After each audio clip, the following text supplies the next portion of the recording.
Hey guys, I'm Dibs from the Omnic Post. So, a few months ago, Blizzard decided that every employee had to come back to their offices at least 3 days a week, starting somewhere earlier this month. I already discussed why these types of blanket mandates are useless, especially in this post-pandemic age, and how that might cause a talent drain at Blizzard. Go check out that video if you want to learn more. I'll leave a link in the description below. Today, however, I have a bit of an update, and it is an update that worries me. Look, it doesn't happen a lot, but I generally feel pretty good when I'm right. This time around, not so much. But don't tell that to my girlfriend, okay?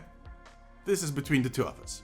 I don't want to over-dramatize this either, but it has the potential to turn out really bad. See, this week I noticed this tweet by Adam, a game producer on the World of Warcraft team, which is another popular Blizzard game, in case you didn't know. And we already discussed what producers do, right? In my previous videos. They are the people that make sure that things get done. They organize, they structure, they facilitate. And I see this tweet by Adam as a cry for help, a signal. He states that he lost another team member and that is due to that return to office policy. And that they lost so many people, talented people, at this point that they are making a crisis map to figure out which features they can release. That is insane. They are dropping features not because they're running out of time, but because talented people are leaving the company in droves. Their team is deflating faster than a punctured colostomy bag. Don't Google that, but it really stinks. And I'm afraid that that person in power that he mentions in his tweet is not Bobby Kotick this time around. I think it is Mike Ibeer, the president for Blizzard, which is even worse. And I'll explain why in a second. Now you could argue, why the big fuss? It is happening in other companies. I also have to go back to my office. Why shouldn't they? Well, for one, this is the gaming industry. It is very different. I was at GDC in San Francisco a few weeks ago. GDC is the biggest game developer conference in the world. Like, basically everybody that works in the industry is there. And I was there because I currently also work in the industry. And almost everybody I talked to had a very flexible work from home policy at the company. And I talked to big AAA studios and to smaller indie companies. We ourselves are working from home most of the time in our offices here in Europe. Apart from it actually helping to cut some costs, it is also a way to attract employees. It has become an attractive benefit. And the thing is, when you organize around it, it doesn't impact your output. And developers, they just love working from home. Those are sociological reasons that I'm not going to dive into right now. So your argument of, other companies have to do it, is like you're complaining in a restaurant that there's too much salt in your food. And the waiter says, well sir, we put that much salt in everybody's dish. Your answer is not going to be, okay. Your answer is going to be, well, let me go to another restaurant then. And can I have a glass of water, please? Because the salt...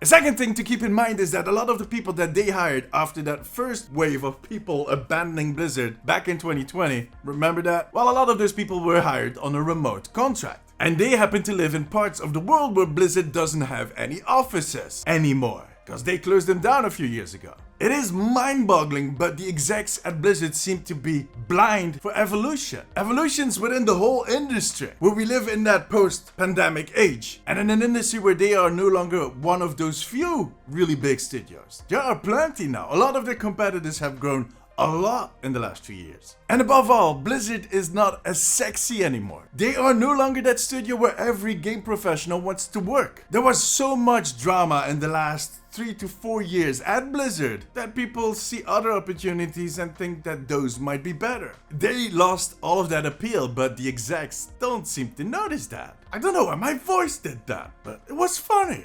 And some seem to think that this is management's way of cutting the workforce, which might be the case, but it is not smart at all, because the first people that are going to leave when you're cutting that workforce this way are your talented people, the people that have a lot of options out there, the people that are being headhunted continuously. It's not like they need to search for another job. No, they just need to stop not looking for another job. So they think that they're kind of cutting the workforce in a cheap way because they don't have to give any severance payments, but they're actually watering down the quality of their teams. And let me make it clear that there's still a lot of talented people at Blizzard. What I'm mainly talking about here is seniority, experience. And the thing is, once those juniors become seniors, they'll just leave your company. That tweet, that example was someone from the Warcraft team, but I'm pretty sure this is happening in all teams. I can't think of a reason why it shouldn't be happening in all teams. So the question is it all going downhill from here? Which is kinda hard to answer. It's not looking good. But I've learned in the last few months that Blizzard can change. Team 4, for instance, our Overwatch team, has been listening to the community and has done some substantial and meaningful changes to the game that we as a community appreciate. There's still a lot of work, but we made steps forward. The Warcraft team has pushed out an expansion that was pretty well received by the whole of the community, which hadn't happened for, I don't know, the last 6 years. Diablo 4, good god. I was already impressed with the beta they did a few weeks ago, but since they have done a ton of updates based on the feedback that we gave during that beta. And they're doing an extra test phase that I did not expect at all, but I'm not following it too closely, somewhere in May. My point being that these teams are getting their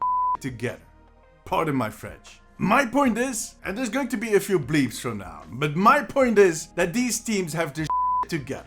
That's one. Now it's time for management to listen to their teams, because those execs are jack without their people. And I'm saying that while I am an exec myself, technically. Listen to your people. Now let me answer the question that you are probably already typing in the comments. Yes, this beard is real, and no, I do not brush it daily. What? Really? Okay. It seems that your question is, are things going to be different when Microsoft takes over? Most likely is not. I think a lot of the employees at Blizzard are currently waiting for that deal to close. They are holding on for dear life. They want to see how it impacts the company. They love their colleagues, they love their teammates, and don't want to abandon them. So this is going to be a critical moment. If that deal does not land, we're going to see such a huge outflux. Is that a word?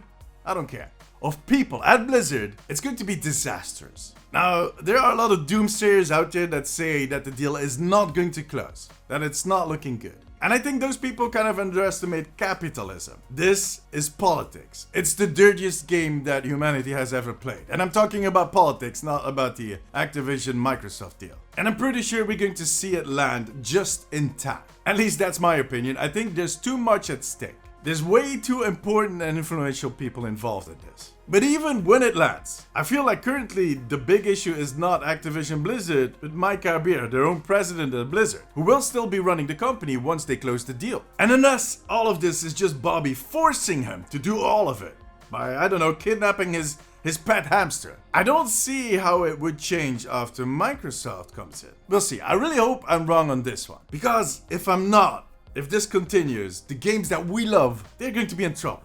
But tell me, do you comb your beard every single day?